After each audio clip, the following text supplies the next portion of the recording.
JK Yadav Films present। अरे हे बंगाली बिलाई, क्या रे? हमके अटकन चटकन पटकन के मन करता। अच्छा,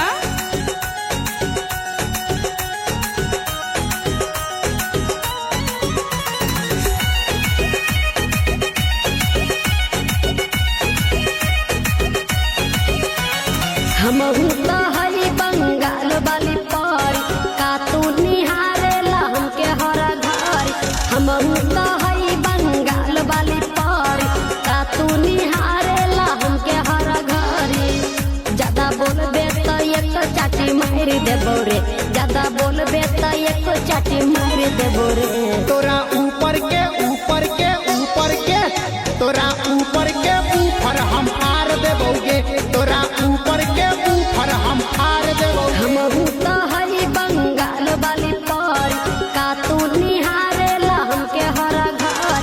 हमहू तो हरी बंगाल वाली पारी का तू निहारेला हमके हर घरी।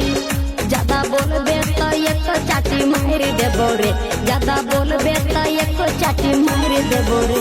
तोरा ऊपर के ऊपर के ऊपर के, तोरा ऊपर के ऊपर हम हार देबोगे, तोरा ऊपर के ऊपर हम हार देबोगे। बंगाली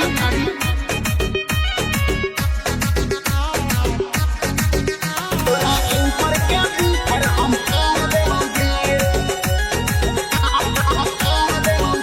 आरा छपरा ही लैनी अभी लाइव मोतिहारी। सवाज के लइका तोहर गरमी उतारी। आरा छपरा ही लैनी अभी लाइव मोतिहारी। सवाज के लइका तोहर गरमी उतारी। यादव जी के लइका पानी ढार देतोगे, यादव जी के लइका पानी ढार देतोगे।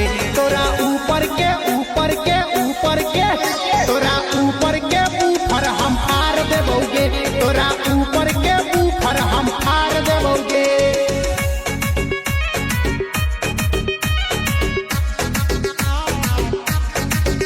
तोरा ऊपर के ऊपर हम हार देबोगे। कथी तोरा मन में बाबू झकानी बतिया। बिलवा के साथे बिताइल न रतिया। कथी तोरा मन में बाबू झकानी बतिया। बिलवा के साथे बिताइल न रतिया। जेके यादो 500 देतोगे, जेके यादो 500 देतोगे। तोरा ऊपर के ऊपर के ऊपर के, तोरा ऊपर के ऊपर हम हार देबोगे, तोरा ऊपर के ऊपर हम हार देबोगे। Bengali JK Yadav Films